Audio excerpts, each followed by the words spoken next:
so এইটো এতিয়া আমি তোমালোকৰ টেবুল এখন দিয়া আছে এই টেবুলৰ থ্ৰুৰে আমি শৰ্ট ট্ৰিকৰ সহায়ত কেনেকৈ যিকোনো দুটা ৰিয়েক্টেণ্টৰ লগত অৰ্ডাৰটো আমি কেনেকৈ ৰিলেট কৰি আছে সেইটো আমি ডিছকাছ কৰিব পাৰোঁ ঠিক আছে চোৱা ইয়াতে কি হৈছে এৰ কনজুগেশ্যন 1 আছে বিৰ কনজুগেশ্যন 2 আছে তেতিয়া ৰেটটো কিমান হৈছে আমাৰ কাৰণে ৰেটটো হৈছে তেতিয়া 4 দেন সিমিলাৰলি চোৱা এৰ কনজুগেশ্যন মই যদি ডাবল কৰিছো এৰ কনজুগেশ্যন ডাবল কৰিলো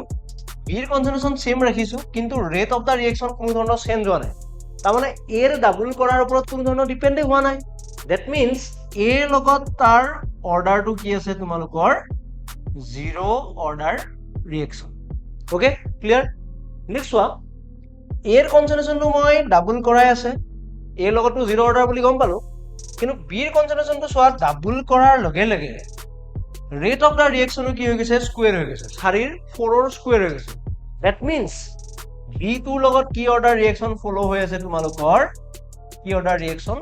সেকেন্ড অৰ্ডাৰ ৰিয়েকচন ফলো হৈ আছে আৰু ইয়াতে যদি চাব যোৱা ৰেট আমি কেনেকৈ লিখিম rate is equal to k a to the power 0